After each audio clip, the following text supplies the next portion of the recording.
গল্প শুনতে কার না ভাল লাগে। ছোটবেলা থেকে আমরা গল্প শুনেই বড় হয়েছি। এই গল্প শুনতে শুনতেই আমরা তৈরি করে ফেললাম কাহিনিক অ্যাপ।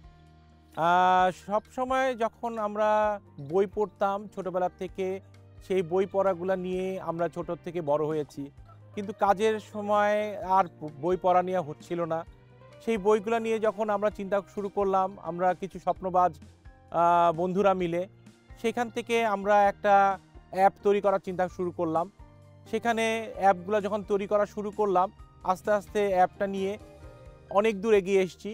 কিন্তু প্রথম দিকে এত সহজ ছিল না যাত্রাটা আমাদের। এই যাত্রা শুরুতে প্রথমে আমরা অনেক কিছু জানতাম না এই অ্যাপের সম্বন্ধে, ন্যারেটরদের সম্বন্ধে, কিভাবে পাবলিশার, কিভাবে লেখকদেরকে একসঙ্গে সম্পৃক্ত করব, এগুলো নিয়ে আমরা ভাবতে ভাবতে কাজ করা শুরু করলাম। ছোট্ট করে অফিস নিলাম, অফিস নিয়ে শুরু করলাম যাত্রাটা। তারপরেও প্রচুর সমস্যা অতিক্রম করে যখন আস্তে আস্তে হাঁটি হাঁটি পা পা করে এই অ্যাপ নিয়ে যাত্রা শুরু করলাম, তখন দেখলাম যে মানুষের কাছ থেকে আশা পাচ্ছি, মানুষের কাছে ভরসা পাচ্ছি, মানুষের কাছ থেকে ভালোবাসা পাচ্ছি। এই নিয়ে আমরা আগিয়ে গেলাম। কাহিনিক নামটা আসলো হলো, এই কাহিনিক নামটা চয়েস করার পরে বিষয় ছিল আমরা 4 বন্ধু মিলে যখন ওয়েস্টিনের লবিতে বসে গল্প করছিলাম রাত্রি 1:30টার সময়, হঠাৎ করে মাথায় আসলো কাহিনী, এই গল্প বলার এই কাহিনীটাকে নিয়ে কিছু করা যায় কিনা। তো এই শব্দ চয়ন করতে করতে আমরা নিজেরাই হঠাৎ করে কিভাবে জানি কাহিনিক নামটা চয়েস করলাম, এবং যেটা দিয়ে আমরা মনে করলাম যে এটা একটা সুন্দর একটা যাত্রা শুরু করতে পারবো এই অ্যাপের। প্রথমে যখন যাত্রা শুরু করি এই কাহিনিক নিয়ে, প্রথম যেই জিনিসটা আমাদের মাথায় এসেছিল যে সারা পৃথিবীতে অডিও বুক নিয়ে বেশ কিছু কোম্পানি কাজ করছে, কিন্তু বাংলা ভাষায় অডিও বুক নিয়ে খুব হাতে গোনা কিছু লোক হয়তো কাজ করছে, কিন্তু যারা কিনা পুরোপুরি একভাবে কাজ করার সুযোগ পাচ্ছে না। তো সেখান থেকে আমাদের মাথায় আসলো কিভাবে বাংলা সাহিত্যটাকে সংরক্ষণ করা যায় অডিওর মাধ্যমে, নতুন যুগে নতুন টেকনোলজির মাধ্যমে। স্মার্ট বাংলাদেশ যখন গড়তে যাচ্ছি আমরা, সেই সময় স্মার্ট একটা ডিভাইসের মাধ্যমে স্মার্ট ওয়েতে বই শোনার জন্য আমরা একটা কাহিনিকের যাত্রা শুরু করলাম।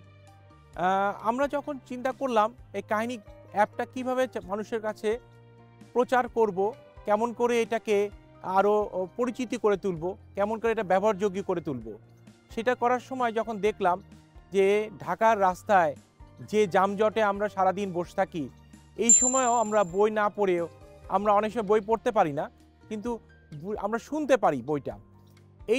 এই শোনার সুবিধাটা করে দিলাম। যেমন আমি নিজে এখন অ্যাপস তৈরি করার পরে বাসার থেকে অফিসে যাচ্ছি, 45 মিনিট থেকে 1 ঘন্টা লাগছে, এই সময়টা আমি বই শুনে কাটিয়ে দিচ্ছি।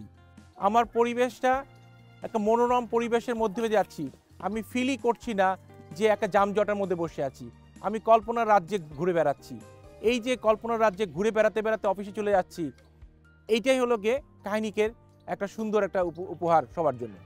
কাহিনিক নিয়ে আমরা যখন কাজ করছি, তখন সবচেয়ে বড় জিনিসটা আসলো ন্যারেটার নির্বাচন করার পরে ন্যারেটারদের কাছ থেকে আমরা বইগুলো যখন ন্যারেট করে নিলাম, করার পরে যখন ন্যারেটাররা প্রথমে শুনলো তাদের ভাষায়, তাদের গলায় এই বইগুলা, তখন নিজেরাই মুগ্ধ হয়ে গেল যে এই জিনিসটা একটা অভাব ছিল আমাদের।